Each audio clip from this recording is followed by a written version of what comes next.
Welcome to World of Monsters. I'm Monster Master Arthur, and welcome to the sketch of the week. Today I'm working on King Ghidorah, which was requested by a couple of subscribers. And just a note, I like to take advantage of these videos to go ahead and talk with you guys, as I don't get personal. Not as much as I used to, and I'm going to less and less as subscribers are coming in and different people expect different videos and things like that. So I like to take advantage of these videos to not just talk about the art and artistic advice, if I even have any, but also just to talk about personal things, life, and even answer questions that you guys might have about personal life or my history or working on YouTube even.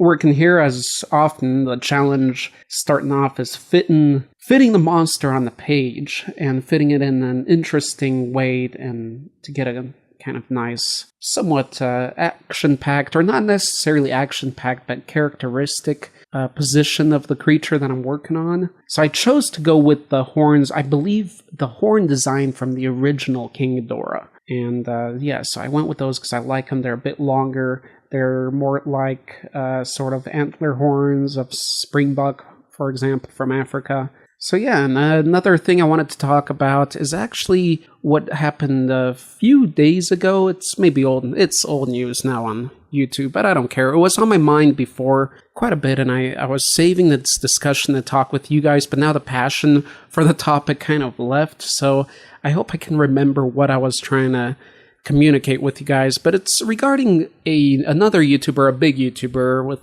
almost 3 million subscribers, known as Angry Joe, and you might know him. He puts a lot of effort into his videos, and lately he's getting some big negativity from his subscribers and things like that. And it boggles the mind, especially, I guess, from my perspective. I don't know how you guys feel about it. Let me know if you do know that YouTuber and what's going on.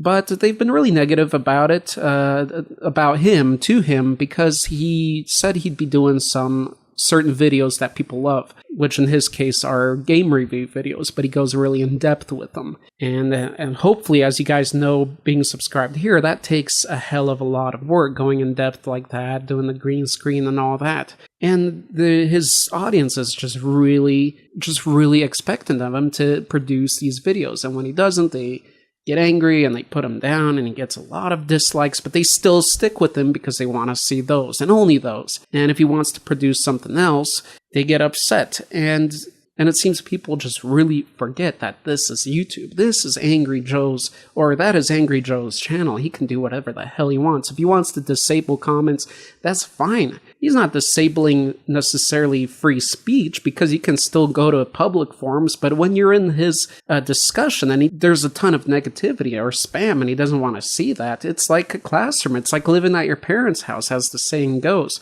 You live under my roof, you live under my rules, and it's kind of that deal. So, it's up to him if he wants to open the comment section or not.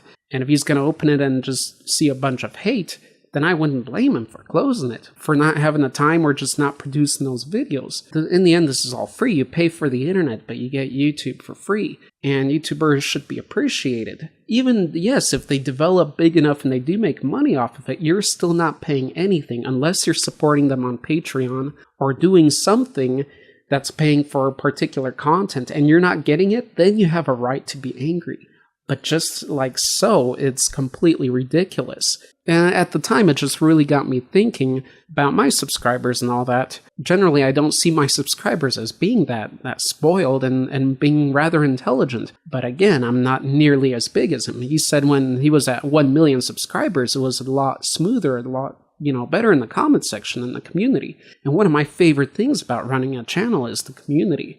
So I'm just taking this experience as something to be wary about or cautious about in the future as our channel continues to grow, because I have major videos that I work on and they take time, and I still like to upload other videos while I'm working on those in the background because they just take so long. And so I really understand his position. And if he doesn't upload for a month or two, hey, even I'm a subscriber and I like those reviews as well.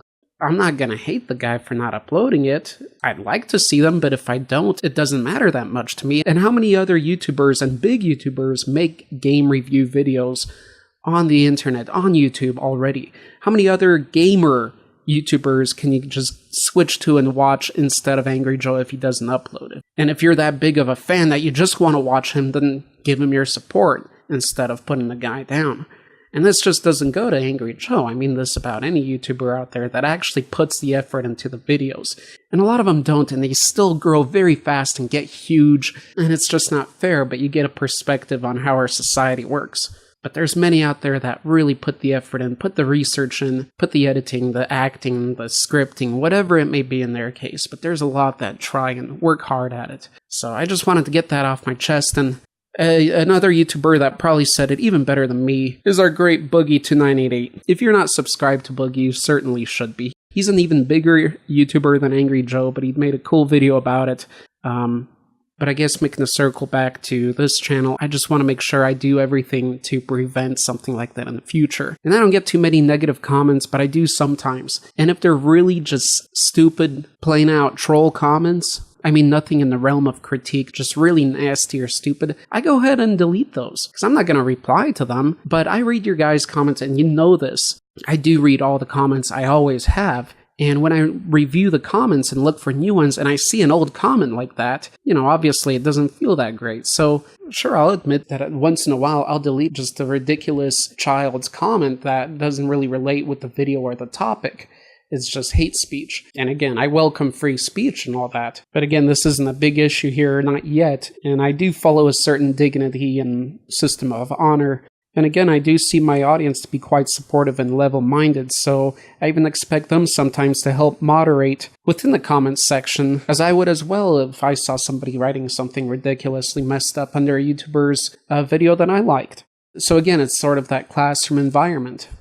So I really hope I explained myself in this situation here to the outcome of being clear, and so everybody kind of understands the intentions out there. Anyway, I just want to say thank you for listening, and I think for the next drawing episode, I'm going to discuss a little bit about shoutouts and collaborations with other YouTubers. Until next time, and by the way, at the time of recording this, Boogie is indeed out getting his surgery, so I just want to send the best of our energies over at Boogie's way, as he's been a pretty decent person for a while here on YouTube, so best wishes to him. And I hope everything goes as smoothly as possible and we get to see his happy face back here on the big screen.